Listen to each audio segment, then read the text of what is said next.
Now, it's time for Modern Money Doughnuts with Stephen Hale and Gabrielle Bond.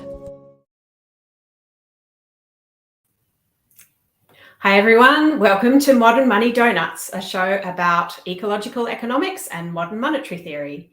My name's Gabrielle Bond. I'm an organiser and an activist, and I'm with the Sustainable Prosperity Action Group here in Adelaide on Kaurna land, and I'm also director of Modern Money Lab. I'm here with Stephen. How are you going?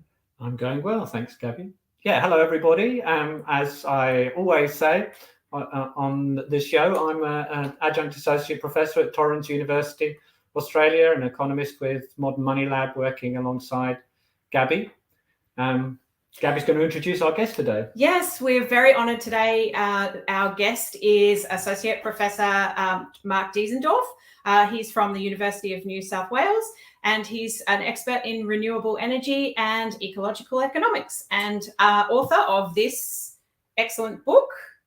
If people may have read this already. Sustainable Energy Solutions. It's from a while ago now, this book, but it's a great book and it's still available and so informative. And most of what I know about, the little that I know about sustainable, the prospects for moving rapidly to sustainable energy in Australia and elsewhere comes from having a while ago read that book. Yes. And Mark was also a speaker at our semi-famous Sustainable Prosperity Conference in 2020. And he's also been a guest on another series that we ran in the height of COVID. We ran some Zoom talks, and Mark, you were a guest for us then as well for Sustainable Prosperity. So thank you again for being on Modern Money Doughnuts. And Stephen, Mark, you're writing a new book now. Yes. Its tentative title is Civilization 2.0, How to Get There. And we're about halfway through it. I'm writing it with Rod Taylor. And it tries to, it pictures a smooth transition to a new civilization from the old collapsing one to a civilization that is ecologically sustainable and socially just. And we hope that's exactly what we're about. And yes, and so it says, look, although it's very late now, there are still solutions, but we've got to move very fast. Otherwise, we face the collapse of the existing civilization. Well, I feel we've almost gone to the end of the story. We jumped to the end. Since you mentioned Rod Taylor, let's start off by giving a plug to a book which Rod Taylor edited with Stephen Williams that came out at the beginning of this year, called Sustainability and the New Economics, Synthesizing Ecological Economics and Modern Monetary Theory. But because this is a book that both Mark and I had chapters in, Mark's chapter was called Energy Systems for Sustainable Prosperity. And since I read Mark's chapter, I've been itching to ask him whether it's even possible, and I know this is a question that there's not an easy answer to, but whether it's even possible to shift the global energy system, not just electricity, but the energy system generally, to electricity and to 100% renewable electricity in time to avoid the worst possible consequences of climate change? Well, first, I'll tackle the question of whether 100% renewable energy is possible. And the short answer is it's technically feasible. We've actually got most of the technologies, and it's affordable. And as most thinking people will already know, the scenario is basically to transition to 100% renewable electricity, because wind and solar are now so cheap, and to electrify essentially all transport and essentially all heating that is currently done by combustion processes. And wind and solar now are so cheap that for new systems, they are much cheaper than any new fossil-fueled electricity system. And in fact, they're already becoming cheaper in some parts of the world compared with existing older coal-fired power stations. And in fact, they have displaced coal-fired power stations in South Australia, as you well know. That is, that is really good news, isn't it? It's good news. So the scenario is to go to renewable electricity and to electrify everything that we can. Now, that would basically account for 82% of Australia's greenhouse gas emissions, 82%. That includes transport emissions and heating emissions and what we call fugitive emissions, escapes of greenhouse gases from coal and oil fields and so on. 82%. And the fugitive emissions are quite large, aren't they? Yes, they're larger than previously believed. And on a global scale, it's about 3/4 of global emissions. So the energy sector is key, although the other sectors like agriculture and forestry are also important. Now, to do this, we have essentially all the technologies, but in one area for long distance air and sea transport, especially, we can't just simply put electric motors into large ships and planes. We actually have to use renewable electricity to produce green hydrogen and either use that hydrogen as is, or because hydrogen's pretty hard to handle, combine it with nitrogen from the atmosphere and produce green ammonia, which is quite manageable. Now, green hydrogen and ammonia are still pretty expensive, but there's a lot of R&D going on and their price will come down dramatically. And really for energy uses, green hydrogen and ammonia are only would only substitute for about 5% of global emissions. That's for long distance air and sea transport. So, okay, so the economics are fantastic. We have almost all the technologies cheap. So there's no doubt that we can make the transition. The problem is, as your question, Stephen, alluded to, is can we do it in time to avoid dangerous climate change? And by coincidence, I actually have a paper coming out in the International Journal of Climate Policy. It's due out later this week, so I hope it's on time, actually looking at this question. And the answer is very worrying. The answer is that if global energy consumption continues to increase, there is no way we can convert the whole of the energy system to renewables together with energy efficiency by 2050. If we go back to the pre-COVID rate of growth of global energy consumption, renewable energy, even though renewable electricity is growing at a huge rate, it's starting from a small base. And there's no way it could overtake a retreating target like growing energy consumption. So that is the really big problem. And the problem is that if it doesn't overtake all energy consumption and replace all fossil fuels quickly, certainly before 2050, then we're facing a greatly increased probability of crossing climate tipping points. So the melting of the Arctic ice sheet, which decreases the reflection of sunlight from the Earth, so it increases global heating. The melting of the West Antarctic ice sheet, which is on land, and if that slides into the ocean, we'll immediately get several meters of sea level rise, even from quite a small release. The permafrost melting, which is occurring in Siberia and Alaska and northern Canada, which releases more greenhouse gases. So we have to cut these processes off, and we have to move as fast as we can to renewables. So the answer is we have to reduce energy consumption globally. And because energy is closely coupled with total consumption, even if we have green technologies, they still need some material and energy inputs. And, even That's building more. not Sorry. widely enough understood, I think, Mark. I think there are a lot of people that think that we can solve this just through energy efficiency and through shifting more from manufacturers to services, but that on its own, I mean, that energy efficiency particularly is important, but on its own, in a growing economy, that's not enough, is it? That's right. So even trying to transition to 100% renewables, we also have to reduce consumption. And that is a really big challenge. This is what we've been grappling with over the past, well, quite a while, but very recently, pretty much every time we go on this show, we tackle this question from one angle or another.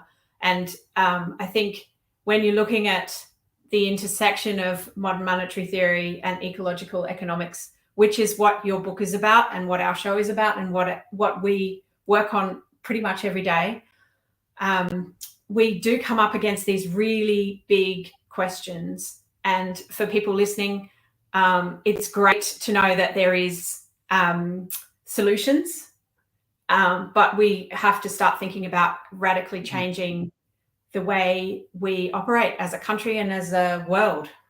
Yes, and in fact, there is some hopeful news. Energy consumption in the European Union is declining, and it has been declining since the year 2000 quite steadily. It's still at a very high level compared to low-income countries, but it shows that it is possible, and it is declining in Europe because of a combination of the transition to renewable energy, so far mostly renewable electricity, but transport is starting to move to electric vehicles, and energy efficiency, which is much stricter than, for example, in Australia. So it's happening there. And the laggard countries, it's actually happening for the OECD as a whole. The richer and middle income countries that form the OECD, but within the OECD, there are laggard countries like Australia and the United States, and I think Canada, which are still increasing their energy consumption. And so we know it's possible, and it isn't the end of the world. We can see that in Europe, although there are other threats right now in Europe.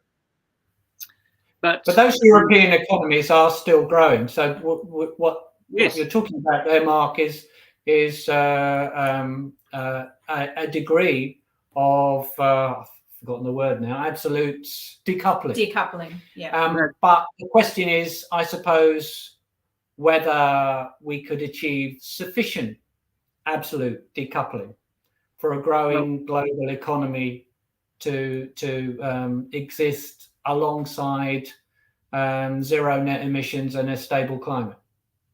Yeah, that's the question. And the worrying part, I tried to be optimistic by pointing at Europe, but the worrying part is the rapidly developing countries. So if we look at countries like China, India, Mexico, Indonesia, they're growing rapidly, and their energy consumption is growing very rapidly. And if we take all the rapidly developing, just those few that I mentioned together, they will soon overtake the rest of the world. In fact, they have. Yeah. So this raises questions of international cooperation, which we are particularly bad at. Australia is an embarrassment. Well, we are to a large extent responsible for the growth in consumption in general and energy consumption in the rapidly developing countries, because they are manufacturing the products that we buy. Yeah. So we have a role. We must cut our emissions, but we also must work together with developing countries, and particularly rapidly developing countries, to help them transform their economies and to make sure that what we buy from them is at least green products, green goods and services, rather than dirty ones. Yes. Can I quickly ask you about Australia's transition? Let's say we have a government that actually has the will to do something about this. How quickly could we transition and go from being an embarrassment to an actual leader? Well, South Australia is showing the way with the renewable electricity, and it will probably be 100% renewable electricity before 2030. New South Wales and Victoria, initially laggards, are now moving. And so if we sort of look around the country, I would say, given political support, perhaps the electricity sector could be 100% renewable in this country by 2035. Now, All right. possibly also transport could be 100% renewable, at least road transport, by 2035. Heating is a real problem because people have they've invested a huge amount very often in combustion heating systems, gas-fired central heating. But it isn't just domestic heating; it's the investments already in industrial heating, and so we have a situation of what we call stranded assets. Yes. Where these assets have been invested and people don't want to retire them prematurely. And so I cannot see our heating all converted to electrical heating by 2035. Maybe by 2040, we would have 100% renewable all energy, including transport and heating in Australia. But it will require governments to be state and federal governments to have real policies. So, for example, to drive transport, we desperately need some emission caps on internal combustion engine vehicles, as they have in Europe. Yes. And that gives a very strong incentive to... We're basically a dumping ground, aren't we? We're just a dumping ground at present for, inefficient petrol and diesel-driven vehicles. And similarly, we need real policies to give incentives to people to retire their gas-fired home heating and industrial heating systems and go to electrical heating systems, which then can be made renewable. By heating, would you also include cooling in that? Because I feel like a lot of energy goes into air conditioning, our larger buildings, and Yeah, absolutely. For domestic heating and cooling, we're talking about transitioning to the same system, reverse cycle air conditioning. If you're going to have air conditioning, it has to be reverse cycle, so it heats in winter and cools in summer. And that's pretty straightforward now. The technologies are there, but again, people may need some incentives to retire their existing systems which are using fossil fuels. Yes. There aren't any serious barriers to going to 100% renewable electricity nationally. The main barriers are we need some new and upgraded transmission lines, and we need further development of what we call renewable energy zones, which have a single transmission link to the main grid. We need some grants in the early years to get more more electricity storage, batteries and pumped hydro onto the ground. And the most difficult thing is non-technical. We need to actually reform the national electricity market to be relevant to a system that's, instead of being based in a fairly small number of large power stations feeding power one way to industry and to our cities, we need to transform that system, the rules of that system, to one that has millions of power stations, including all the power stations on our solar power stations on our roofs, in which there's two-way flows of electricity. And that requires substantial changes in the rules, which requires agreement between the states and the territories and the Commonwealth. And I think that is actually the most difficult part of the electricity transition. Absolutely. Could I just take a step back, though, because our listeners are not all in Australia. Right. And my impression is that it is far, far harder to do this on a global level than it is in this country. And my the concern which people have, I've seen people raising, and I'm not well enough informed really to be able to come to a judgment here, is that just as we say in MMT, the problem isn't financing things, it's about real resources. If we're talking about solar energy across the planet, as well as wind and hydro and the other ways of generating renewable energy, and we're talking about battery storage, then people start talking about mining cobalt and lithium. Do the resources exist?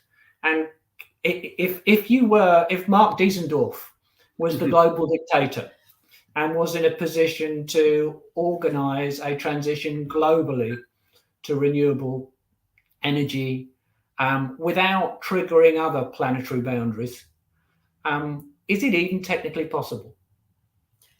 Okay, that's a very good question. And I've heard a lot of objections to 100% renewable energy. Sorry, I have to turn on the power to my battery. I'm just being told it's gone. Well, that's as long as it's solar power. It's very relevant. Okay, so you can see part of the problem. Yeah, so there have been a lot of what I would call ridiculous objections to 100% renewable energy, claims that we don't have enough land and all that. But the one objection that is really has to be taken seriously is the one that you've mentioned, Stephen, the question of materials supply, specific materials for electricity generators, for batteries, and so on.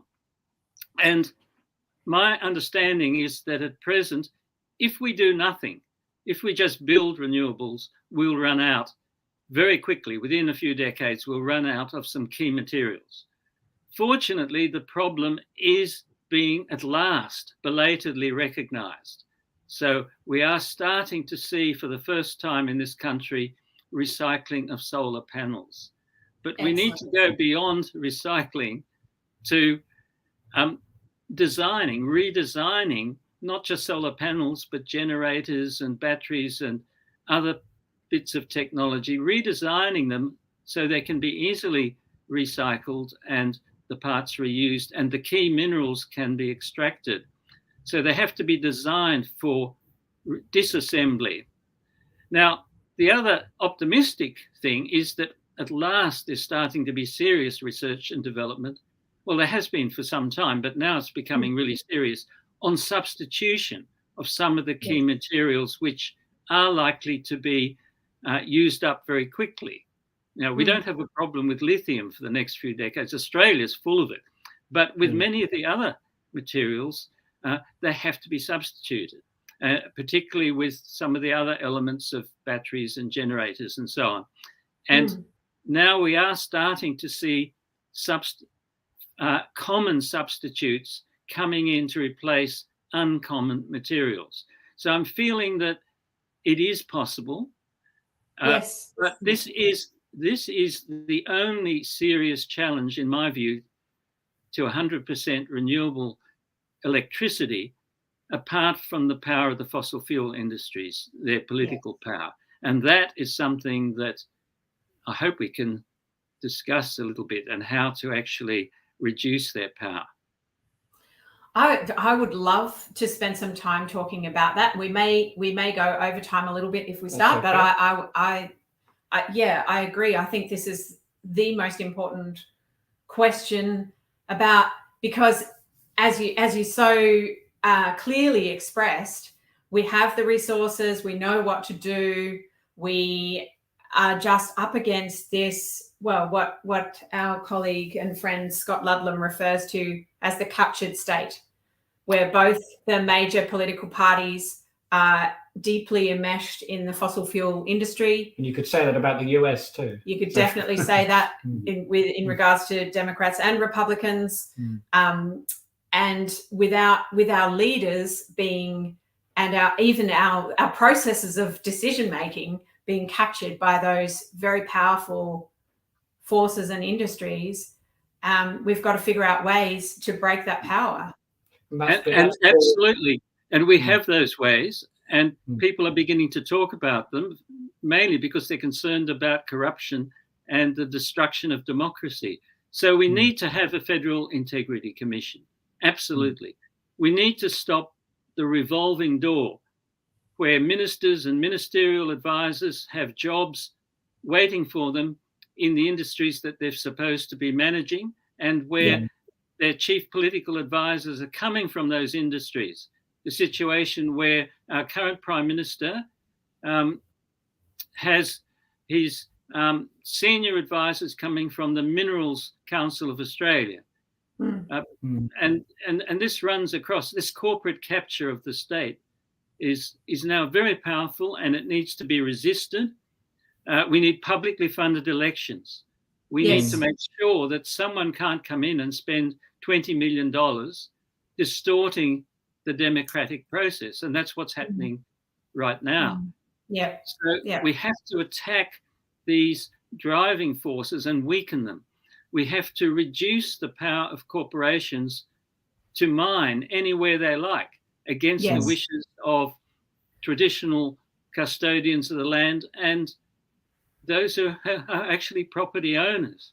So there's a whole range of policies that we need to push for very strongly that will make the transition to not only to 100% renewables, but to a more sustainable society possible and easier.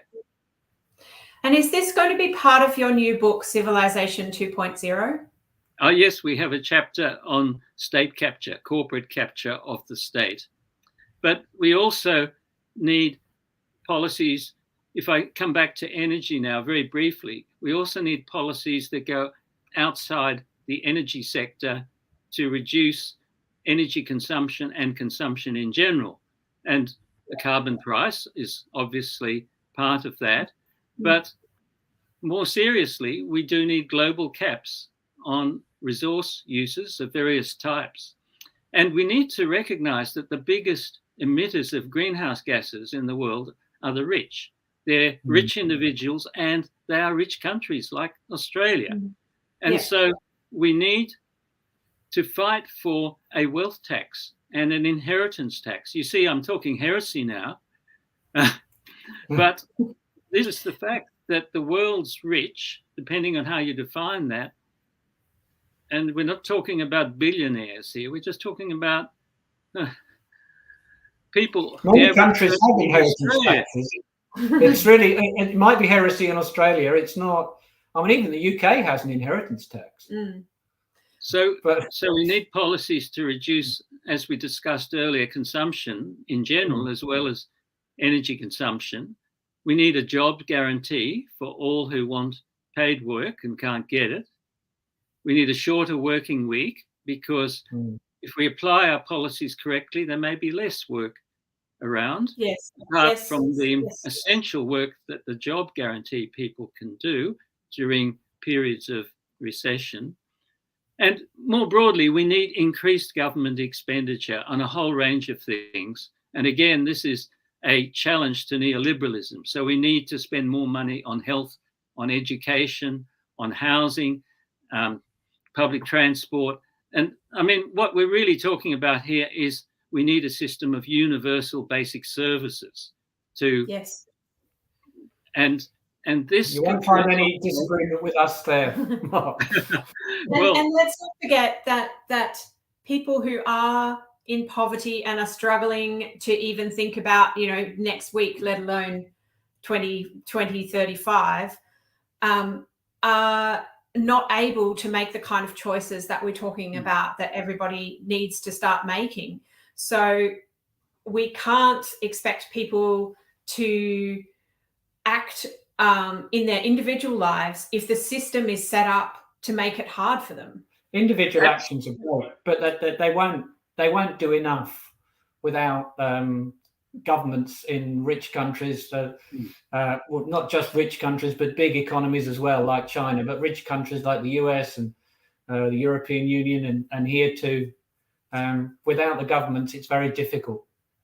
Yes, and I think that goes with democratic choices as well. People get disengaged from politics if all they see is this kind of rorting and corruption, and it just perpetuates this kind of what's in it for me attitude, and that's something that we really need to turn around. There may be a social tipping point, though. I know that we are, for people not in Australia, we're going through a federal election campaign here at the moment, and neither side of politics, I mean, I prefer one side to the other, but neither side of politics really is engaging with these issues seriously. And I look forward to the future when at least one side does, where we have a choice that we could make, where there was a government that would seriously attempt to, if it's a country like Australia, we should be having probably 80% targets for cuts in our emissions by 2030, not 40-something%, which is what the Labour Party is offering, and 20-something%, which is nothing really, once you take into account the dodgy accounting. That's right, the land clearing. From the other side of politics. Yeah. But Mark, go ahead, Mark. Sorry. I was just going to say, I totally agree. We have to change the system. And I mean, you look at individuals, if low-income people are forced to live on the outskirts of the city where there is no public transport, for example, we can't tell them they can't use their cars. We have to change that system. We have to provide much better transport and housing. We can't tell people living in rental accommodation that they have to make their building more energy efficient. We need tight regulations and standards so that landlords and landladies have to make their accommodation energy efficient, so that people don't have to waste so much energy heating uninsulated buildings and so on. Yes. So we have to change the system, and it's in the interests of everyone, but they're not being told this by those in power for obvious reasons. Do you have a view on the role of nonviolent direct action in the climate movement? Yeah, I'm a strong supporter of nonviolent action. The question is where you draw the line in terms of property damage, I guess, and that's a tricky one. But certainly nonviolent in terms of violence against people, I'm totally against that.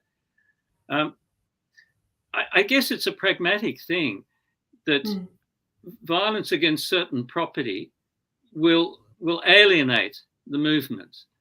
So it's a question of choosing very carefully the kind of non-violent action that's required. Yes. And not all the decisions that we've seen in recent years by some groups have been well thought out, in my view.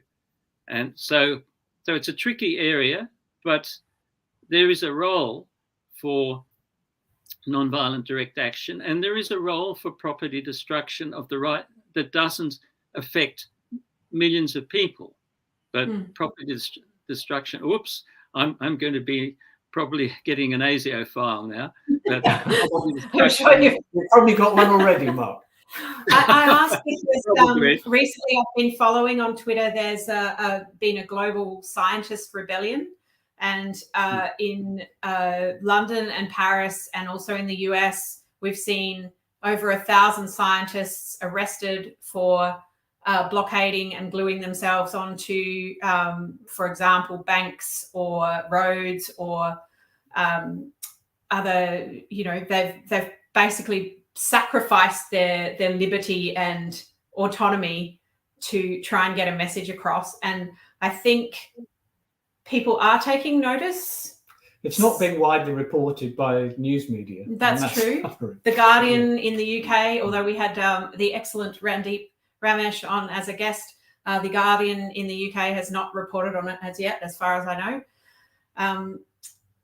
So I guess I'm sort of more at the extreme edge of the climate move. Well, compared to some, I'm not, but compared to the average person, I'd definitely be on the radical end. Well, everybody has a role to play, and I it's been great talking to Mark today on the show, particularly because he's made me a little bit more optimistic than I was before in terms of talking about the technological possibilities and the fact that the resources that are needed to transition to renewables exist. It seems that we need different political priorities. It seems that we need to move away from maximum economic growth towards thinking about what a thriving post-growth society would look like. And I imagine that these are some of the themes that will be written into the new book that Mark is writing with Rod Taylor, Civilization 2.0, How to Get There. But Mark, would you like to tell us a little bit more about the book? We started with the new book. Let's maybe finish with the new book as well. Okay, well, the book starts with just one chapter on the situation that we're in now and the need, which motivates the need to transition to Civilization 2.0. It has two, it introduces concepts of sustainability and sustainable development, and that leads to the concept of Civilization 2.0. Then we have two major case studies. The first one is energy, because energy is really the driver of so much economic activity. And the second major chapter, which still has to be written, is on resources, so the non-energy resources. And that includes a whole range of issues like food and agriculture, as well as minerals. And it includes people. People are a resource, but they're also part of the problem. And part of the solution, which I haven't mentioned yet, is that we have to stabilize population in the world. And we have to do it non-coercively. So population is part of that chapter. Then we have the chapter on the state capture or the corporate capture of so many governments and economies. And so this introduces policies that we need to weaken the power of the corporation. Then we have the economics chapter, which I've just finished drafting, which includes a short summary of some of the failings of conventional, that is neoclassical economics, and the need to transition to the interdisciplinary, transdisciplinary ecological economics. There is a section on modern monetary theory, and then on the policies that we need to change the economic system. And then after that is mainly wrap up. So that's the structure as it's evolving, and it's about 2/3 written so far. And when do you think people can look out for it, Mark? Do you have an estimated launch date? It depends. We're still negotiating with publishers, so it depends on when they're prepared to do it. I mean, many publishers fill up their lists early in the year, so we're probably looking at next year. But if we can get it out earlier, that would be fantastic. Yes. And we want to get it out at an affordable price as well. So that's the challenge. But the book is written for non-experts. Yes. People who are interested and sufficiently interested to want to go in some depth into the issues. But we try to use the minimum of jargon. We try to take people from the basics to the current issues as we are faced with right now, without requiring an in-depth scientific or engineering or economic knowledge. And that's a challenge. That's so good, Mark. I'm really glad that you're working on this excellent book, and I'm also feeling quite hopeful, having listened to what you've said about the possibilities today. And I just want to thank you for being on our show, but also just for the amazing work that you do and bringing together all these disparate sort of threads of what needs to happen and distilling them for us so clearly. I think you're a huge asset to creating a better future. And I wish you lived in Adelaide, because we'd be running events with you as a superstar every day. Well, that's very kind. Thank you for having me on your program. Well, thanks very much for coming on, Mark. We very much appreciate it. And our guest next week is a friend of mine, Dr. Kate Wiley. She's a member of Doctors for the Environment, and she's going to be talking to us about climate change as a health issue and how we treat it. And that's also another thread that is interwoven with all of the solutions that we talked about today. So I think that's a wrap up. Yep. Thank you, Mark, and we'll talk to you again. Thanks. Thanks Bye, for being everybody. with us.